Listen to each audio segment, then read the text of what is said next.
Today we will discuss about Unit 5 in your syllabus, Religion and Politics. The unit is Debate on Secularism and Communalism. यानी कि भारत में धर्म और राजनीति, जिसमें कि आपको मुख्य संदर्भ में जो पढ़ना है वो पढ़ना है धर्मनिरपेक्षता और सांप्रदायिकता। ठीक है, तो इसमें आपको सीधे सीधे तौर पर भारत के अंदर क्या भारत में धर्मनिरपेक्षता को लेके अलग प्रावधान है और एक वेस्टर्न कॉन्सेप्ट या western idea of secularism is different. ठीक है, in India we have two concepts. We have followed two concepts. The first concept is Indian way of secularism and the second is Western way of secularism. So first way, in Indian way of secularism means सर्व धर्म सम्मत. Okay, यानी कि सर्व धर्म सम्मत जो है उसमें सीधे सीधे तौर पर कहा गया है कि सभी धर्म का सम्मान समान रूप से होना चाहिए. All religion are equal. ठीक है, इसमें दो विचारक है, एक खुद भारत के राष्ट्रपिता मोहनदास करमचंद गांधी, एक है नीरा चंडोक. ये दोनों का सेक्युलरिज्म को लेके एक डिफरेंट पर्सपेक्टिव है. कौन सा पर्सपेक्टिव है? सर्वधर्म सम्मत को लेके. ठीक है, सर्वधर्म सम्मत का मैं समझा चुका हूं आप लोगों को कि सर्वधर्म सम्मत का मतलब है ऑल रिलीजन आर इक्वल. सभी धर्मों को सभी सम्मान देना है, सबके लिए सभी एक सम्मान बराबर है. लाइक कि एक व्यक्ति हिंदू है, बी मुस्लिम है, सी सिख है, तो एक व्यक्ति को अपने धर्म के साथ साथ दूसरे धर्मों का भी सम्मान करना है. ये इसमें बताया गया है सर्वधर्म सम्मत में, जिसको नीरा चंडोक और आपके महात्मा गांधी जी फॉलो करते हैं. दूसरी इसमें जो डिबेट है वो है पंडित जवाहरलाल नेहरू. एवरीवन नो कि जो है भारत के प्रथम प्रधानमंत्री और लगभग 16.5 साल 17 साल तक वो भारत के प्रधानमंत्री भी रहे. उन्होंने धर्मनिरपेक्षता के ऊपर जो उनका कहना है, उनकी जो समझ है, उनका मतलब ये है कि राज्य किसी भी धर्म को स्वीकार नहीं करेगा. राज्य किसी भी धर्म को स्वीकार नहीं करेगा और राज्य का कोई विशेष धर्म नहीं होगा.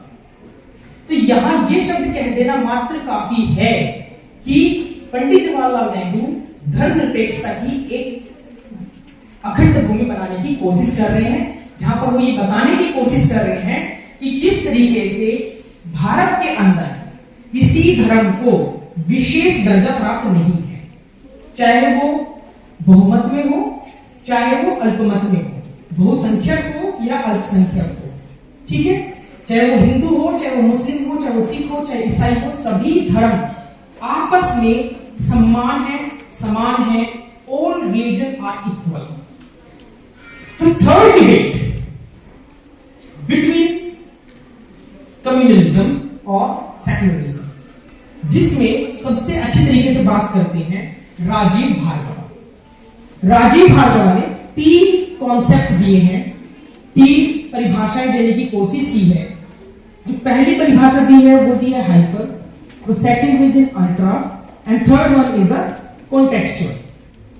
जो राजीव भार्गव है वो ये बताने की कोशिश करते हैं जो सेक्युलरिज्म है, धर्मनिरपेक्षता है, वो ये है कि धर्म और राज्य दोनों आपस में अलग अलग है. धर्म एक अलग चीज है, राज्य एक अलग चीज है. यानी कि राजनीति और धर्म का आपस में कोई भी लिंक नहीं है. इस आधार पर वो 3 चीजों की बात करते हैं. पहली स्वायत्ता की, ठीक है, सेकंड इज विकास यानी कि डेवलपमेंट की, and the third one is तर्क मींस रीजन कि हमें कोई भी चीज ऐसे ही मान लेनी चाहिए. तो वो बात करते हैं स्वायत्ता, विकास और तर्क के आधार पर धर्म और राज्य दोनों को पृथक यानी कि अलग अलग मानते हैं. Second theme ultra procedural secularism, जिसको वो हिंदी में बोलते हैं अल्ट्रा प्रक्रियात्मकवाद, जिसमें जो राज्य के प्रारूप है वो भिन्न भिन्न हो सकते हैं. और तीसरा जो है वो इंपॉर्टेंट है, जो राजीव भार्गव शोकाचार्य बताने की कोशिश करते हैं, वो ये कहते हैं कि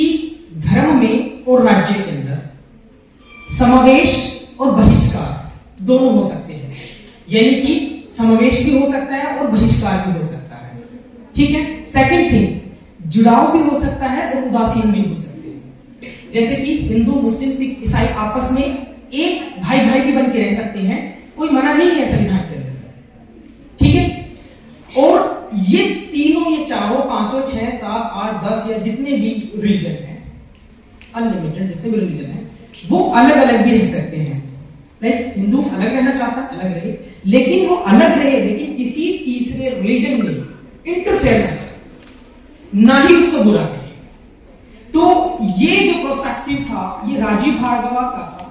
राजीव भार्गवा इसी डिबेट को थोड़ा और आगे लेके जाते हैं, इसी बात की बात को, और उसमें वो ये बोलने की कोशिश करते हैं कि भारत का जो सेक्युलरिज्म है, राजनीति से धर्म के अलगाव को का जो मतलब है वो ये है कि संस्थाओं का अलग होना, और इसमें संस्थाओं को पूरी तरीके से बहिष्कार नहीं किया जा सकता। समझ रहे हो? जैसे कि मंदिर है, मस्जिद है, गिरजाघर भी है, आपके गुरुद्वारे भी है, मठ भी है। ठीक है। इसमें अगर कोई व्यक्ति जाकर अपनी पूजा अर्चना जो भी करना चाहता है, मत्था टेकना चाहता है, सजदे करना चाहता है, तो पूरी तरीके से आजाद है। ठीक है। इसी डिबेट में वो सीधे तौर पे ये कहते हैं कि होना तो ये चाहिए कि धर्म और राजनीति ना तो आपस में इस तरीके से गुंथे रहे कि अलग अलग दिखे, और ना ही इस तरीके से होने चाहिए कि अलग अलग दिखे, आपस में उनका जुड़ाव भी ना हो। और इसी चीज को वो उसूली फासला बोलते हैं। उसूली फासला यानी कि दोनों आपस में एक है, सब मिलाकर आपस में एक है, लेकिन थोड़ा थोड़ा सा फासला कहीं ना कहीं बरकरार है। जैसे कि एग्जाम्पल के तौर पे अभी रोजे भी चल रहे हैं, होली भी आएगी, जैसे होली खत्म होगी तो नवरात्रि स्टार्ट हो जाएंगे। ओके। अब देखो, रोजों में हम क्या कर रहे हैं? फास्टिंग। नवरात्रों में आप लोग क्या करेंगे? फास्टिंग। फास्टिंग का जो एब्सोल्यूट कॉन्सेप्ट है वो क्या है? To purity of soul and body, शरीर को सुख, तंदुरुस्त और आत्मा की शांति के लिए। ठीक है। इन चीजों के लिए हम फास्टिंग करते हैं ताकि हमारा शरीर जो है पहले से बेटर हो जाए, और होता भी है। तो इसी चीज में ये फासला और उसूली फासला बोलते हैं। और एक वेस्टर्न फिलोसोफर है जिनका नाम है डोनाल्ड स्मिथ, उनकी बुक है India is an secular state. उसमें वो 3 तर्क बताते हैं। जो 3 तर्क आप देख रहे हैं, the first one is a religion, second state, and third is individual. यानी कि धर्म, व्यक्ति और आपका राज्य, ये तीनों अलग अलग हैं, और इन अलग अलग में वो 3 संबंध बताने की कोशिश करते हैं। पहली जो कोशिश करते हैं बताने की, वो बताते हैं कि पहला जो संबंध होगा, the first relation between the individual and religion.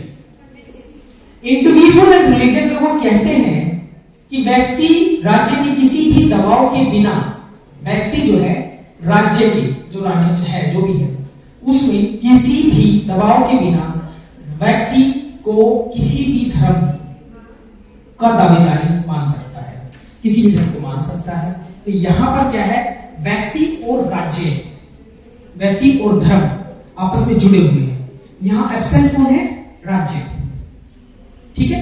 यानी कि जो ह्यूमन है, इंडिविजुअल है, और आपका रिलीजन है, ये आपस में जुड़ जाएंगे तो राज्य जो है एक तरफ चला जाएगा। ठीक है। इसमें दूसरा जो संबंध बताने की कोशिश करते हैं, वो बताने की कोशिश करते हैं कि आपका व्यक्ति और राज्य, यानी कि इंडिविजुअल एंड स्टेट।